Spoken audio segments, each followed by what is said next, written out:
Assalamualaikum warahmatullahi wabarakatuh. Saya Ulfa Alfiana, mahasiswa S2 Ilmu Komunikasi Universitas Paramadina, akan mempresentasikan UAS Teori dan Praktek Komunikasi. Pertama-tama saya mau mengucapkan terima kasih kepada Pak Wahyu selaku dosen Teori dan Praktek Komunikasi yang sudah memberikan ilmu dan pengetahuannya kepada saya dan teman-teman saya selama 1 semester ini. Baik, saya akan langsung ke kasus komunikasinya. Jadi ini terjadi pada saat saya bekerja sebagai wartawan muda di Harian Metropolitan. Pada bulan November 2015, saya ditugaskan untuk menggarap berita revitalisasi Blok F Pasar Kebun Kembang.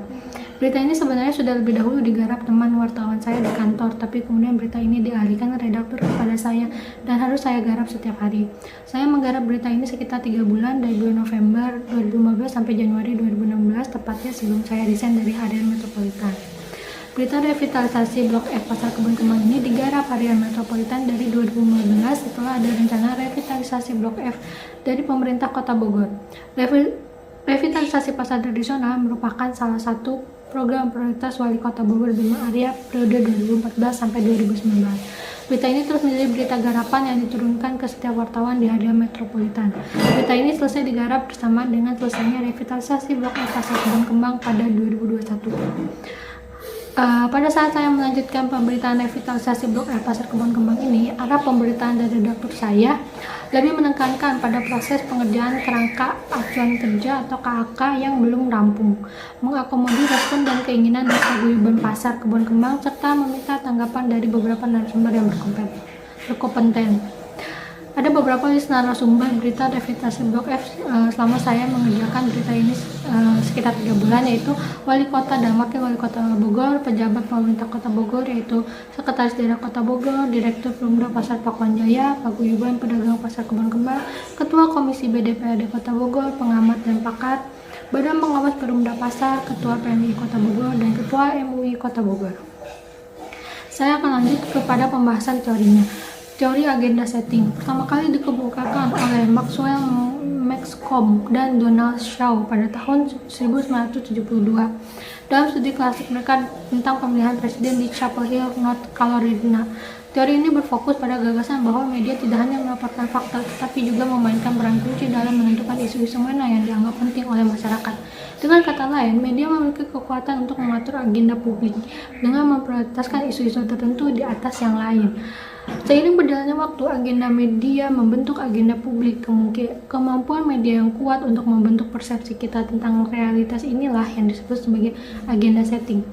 Ada 3 sub area agenda setting. Pertama, agenda media yang meliputi dimensi visibility atau jumlah dan tingkat menonjolnya berita, audience silence, relevansi isi berita dengan kebutuhan publik, dan dimensi valensi, kualitas suatu pemberitaan bagi publik.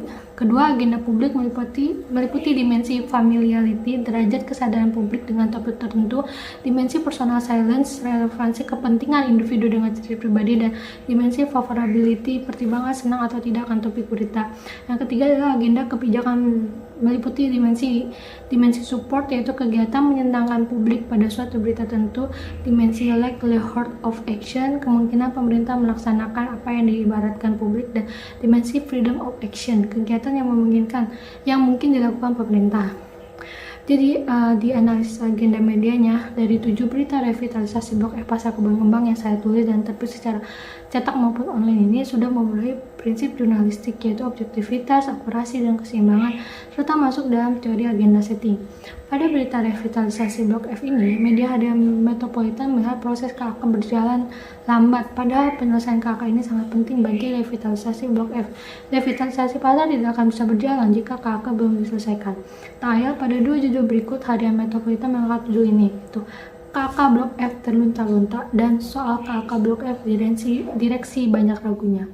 Isu proses KK ini menjadi isu utama agar isu ini dianggap penting oleh publik. Pada dimensi visibility, yaitu pada 2016 berita ini terbilang isu baru sehingga akan mudah ditonjolkan dan bisa menjadi perhatian publik. Pada dimensi audience silence, berita ini relevan bagi masyarakat Kota Bogor, mulai dari konsumen yang berbelanja di pasar, pedagang pasar selaku penyewa kios, pihak ketiga atau perusahaan yang akan bersaing membangun Blok F, dan tak hanya itu, pengelolaan pasar juga tertuang dalam Undang-Undang Nomor 7 Tahun 2014 tentang perdagangan, yaitu mengatur tentang pengelolaan dan pengembangan pasar tradisional serta Peraturan Presiden Nomor 112 Tahun 2007 tentang penataan dan pembinaan pasar tradisional, pusat perbelanjaan dan toko. Pada dimensi valence ini, kualitas berita diatur agar cocok dengan semua kalangan publik sehingga makin banyak publik yang tertarik dengan isu ini. Pada analisis agenda publik, berita revitalisasi Blok F Pasar Kebun Kembang yang ditayangkan terus-menerus ini berhasil menjadi perhatian publik, tak terkecuali dari Ketua MUI Kota Bogor yang menyatakan diri untuk membantu paguyuban pedagang Pasar Kebun Kembang. Kita bisa lihat dari judulnya, itu Ketua MUI siap bantu pedagang Blok F. Terkait dengan analisis dimensi agenda publiknya, yaitu familiarity, berita ini bernilai ekonomi karena menyangkut pembangunan dan infrastruktur. Hal ini tentu saja semakin menarik dan mudah diserap publik. Pada dimensi personal silence, berita ini berhubungan dengan pelayanan publik dan melibatkan banyak pihak yang saling terkait, mulai dari pemerintah, pedagang, konsumen, pengusaha, aktivis, dan lainnya. Pada dimensi vulnerability, berita ini mengundang perhatian publik karena menunjukkan sisi paguyuban pedagang yang dibuat cemas karena belum ada kepastian terkait pembangunan Blok F Pasar, terutama dalam hal harga kios dan relokasi saat pasar dibangun. Pada analisis agenda kebijakan, berita revitalisasi Blok F Pasar Kebun Kembang ini tentu saja menjadi perhatian dari pemerintah Kota Bogor, apalagi kinerja BUMD Perumda Pasar Pokan Jaya turut menjadi sorotan harian metropolitan dikarenakan beberapa kali revitalisasi pasar ini mengalami gagal lelang. Analisis dimensi agenda kebijakannya, pada dimensi supportnya, itu dari pemerintah, dalam hal ini DPRD Kota Bogor, menjembatani keinginan paguyuban pedagang pasar yang tertuang dalam berita soal revitalisasi Blok F pedagang ngadu ke Dewan. Pada dimensi likelihood of action, publik menganggap pemerintah memiliki pengaruh atau kekuasaan yang kuat. Maka paguyuban pedagang berekspektasi pemerintah, dalam hal ini Presiden, turun tangan merespon isu ini, apalagi saat itu Presiden Jokowi tinggal di Istana Bogor dengan judul Pedagang Blok F Bakal Ngadu ke Jokowi.